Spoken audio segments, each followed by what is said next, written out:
Inilah dampak lain dari kasus dugaan tindak pelecehan asusila SJ. Remaja berusia 17 tahun DS kini kabarnya mengalami trauma akibat kejadian yang dialaminya. Sejak melaporkan kejadian ke Polres Kelapa Gading, DS tak banyak bicara dan sempat tak mau makan. Apalagi setelah kasus ini merebak, ia juga sempat menerima tekanan dari media sosial. Komisi Perlindungan Anak Indonesia sampai merasa perlu menghalau pihak-pihak tak bertanggung jawab pengguna media sosial untuk menghentikan aksi mereka. Trauma yang dialaminya membuat DS enggan bersekolah atau bersosialisasi seperti biasanya. Kemarin, ia dan keluarga bahkan pindah dari kediaman mereka. KPAI akan terus melakukan pendampingan psikologi terhadap DS demi pemulihan trauma. Yang korban itu sebenarnya ya klien saya, DS. Ya pertama, bukan hanya DS tapi keluarganya. Menahan malu, menahan aib, ya sampai sudah 1 minggu tidak sekolah ataupun absen. Ya. Kedua, keluarganya pun sudah tidak bisa lagi bersosialisasi, dan demikian juga DS. Karena ada rasa malu ya, rasa takut ya. Apa berita-berita ini kan bisa tersebar kemana-mana, itu kan korban ya. Dan kerugiannya pun kalau kita bisa nilai korban material dan imaterial. Jadi yang paling tepat, korban itu adalah klien saya.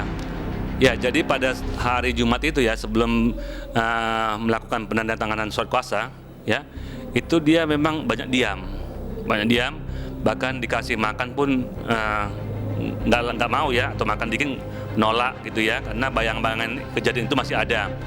Nah setelah itu kami datang, kami yakinkan, kami kasih kenyamanan dengan kita bilang bahwa ketika ditunjuk pengacara maka semua permasalahan hukum kita ambil alih, semua permasalahan yang ada beban sama dia kita ambil alih, ya supaya kamu bisa tenang, jangan dikejar-kejar dengan ketakutan, jangan dikejar oleh orang-orang, ya, sehingga kamu yang tadinya memang bukan bersalah, takut dituduh bersalah, ya kamu tenang saja.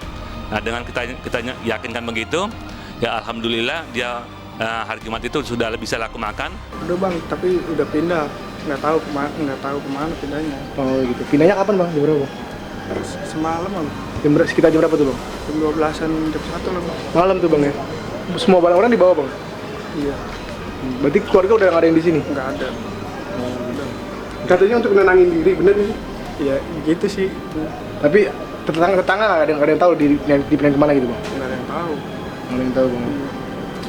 Kami mendapatkan informasi bahwa DS mendapatkan suatu tekanan, intimidasi, dan hal-hal yang cukup buruk dari orang-orang yang tidak bertanggung jawab di dunia media sosial.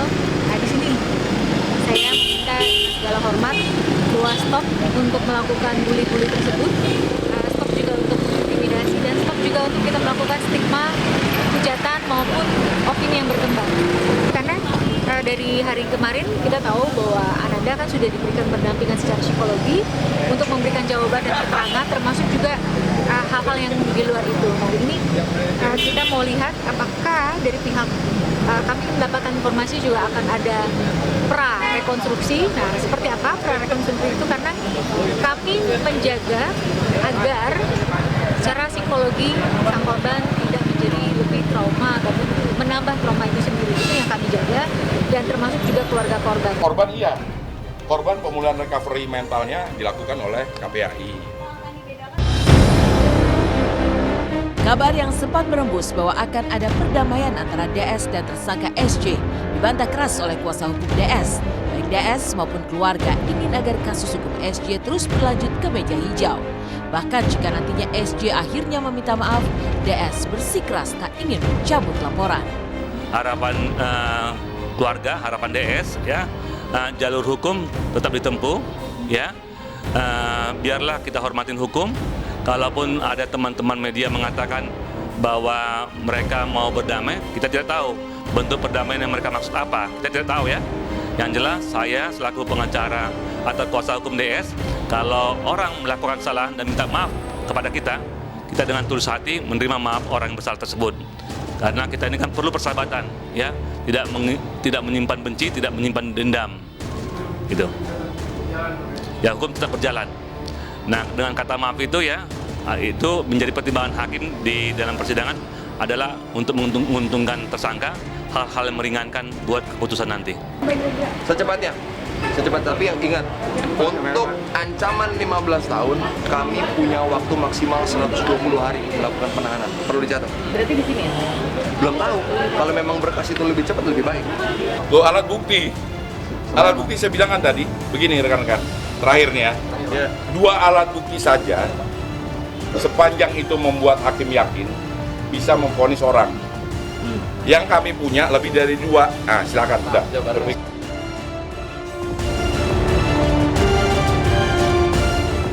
Selain DS yang merasakan dampak dari kasus ini, maka SJ sendiri tak kalah melangsa dengan efek yang harus ia terima lantaran menyandang status tersangka. Stasiun TV yang mempekerjakannya memutuskan kontrak, tak sedikit kerugian materi yang harus ditanggung SJ. Memang ada statement juga kan dari pihak itu ya, cuma wajar menurut saya ada statement bahwa tidak mempekerjakan orang yang dijadikan tersangka gitu kan. Artinya kalau dia nggak tersangka lagi bisa jadi, ya kan?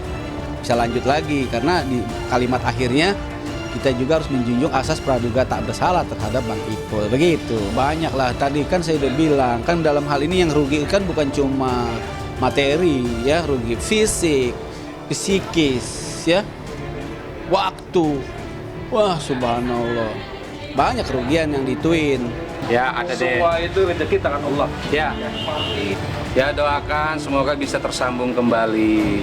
Ya kalau sebagai manusia sih pasti kasihan ya Mas ya. Cuma kan ya, kadang-kadang kan kita sebagai masyarakat berharap nih sebagai public figure gitu dia kan dengan karyanya seperti itu harusnya kan orang itu kan melihat, masyarakat melihat harus menjadi contoh yang baik gitu kan. Nah tiba-tiba dengan adanya kayak gini ya mungkin sebagian masyarakat akan berpikir berbeda terhadap dia gitu kan. Karena kan kasusnya ini ya cukup menyita ya. Lebih lagi kan kemarin ada kasus yang mengenai hal ini yang lagi digembar-gemborkan gitu, terus tiba-tiba ada kasus dia gitu kan. Kayaknya jadi orang sebagian pasti akan menilainya negatif. Iya, Mas, sayang banget dia. Saya sih kasihan sebenarnya sama dia. Maksudnya harusnya bisa lebih baik dari sekarang.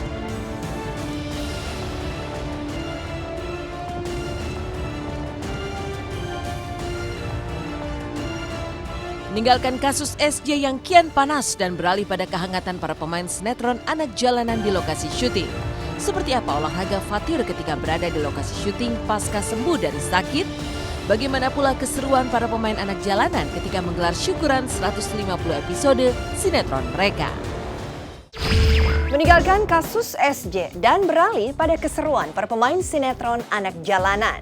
Banyak hal yang dilakukan oleh para pemain selama menunggu giliran syuting. Lantas seperti apa olahraga yang dilakukan oleh Fatir pasca sembuh dari sakit? Bagaimana pula serunya para pemain sinetron anak jalanan ketika menggelar syukuran episode ke-150?